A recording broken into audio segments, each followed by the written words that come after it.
आत्मा, मृत्यु और मोक्ष के रहस्य को समझाने वाली कथा। नचिकेता और यमराज की कथा। यह कथा कठोपनिषद में वर्णित है और आत्मा, मृत्यु और मोक्ष के रहस्यों को समझाने वाली एक महान शिक्षाप्रद कथा है। नचिकेता एक जिज्ञासु और सत्य की खोज करने वाला बालक था, जिसने मृत्यु के देवता यमराज से आत्मज्ञान प्राप्त किया। कथा की शुरुआत आर्षि वज्रश्रवा गौतमीपुत्र एक यज्ञ कर रहे थे, जिसमें उन्होंने दान देने का संकल्प लिया। लेकिन वे बूढ़ी और असहाय गायों को दान में दे रहे थे, जो किसी काम की नहीं थीं। उनका पुत्र नचिकेता यह देखकर चिंतित हो गया और उसने अपने पिता से पूछा, पिताश्री, मैं भी आपका धन हूं, तो मुझे किसे दान करेंगे? वज्रश्रवा ने पहले उसे अनसुना कर दिया, लेकिन जब नचिकेता बार बार वही प्रश्न करने लगा, तो क्रोधित होकर बोले, मैं तुम्हें यमराज को दान करता हूं।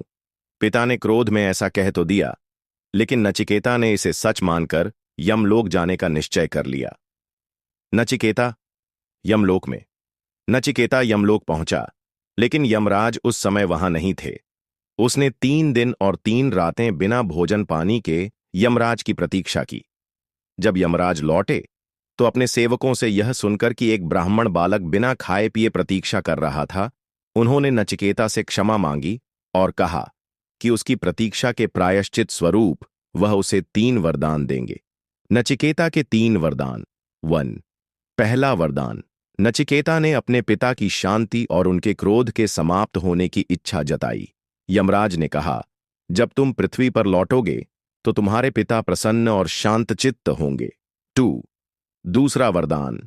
नचिकेता ने स्वर्ग प्राप्ति का रहस्य जानना चाहा। यमराज ने उसे अग्नि विद्या यज्ञ का रहस्य प्रदान किया, जिससे मनुष्य स्वर्ग प्राप्त कर सकता है। 3।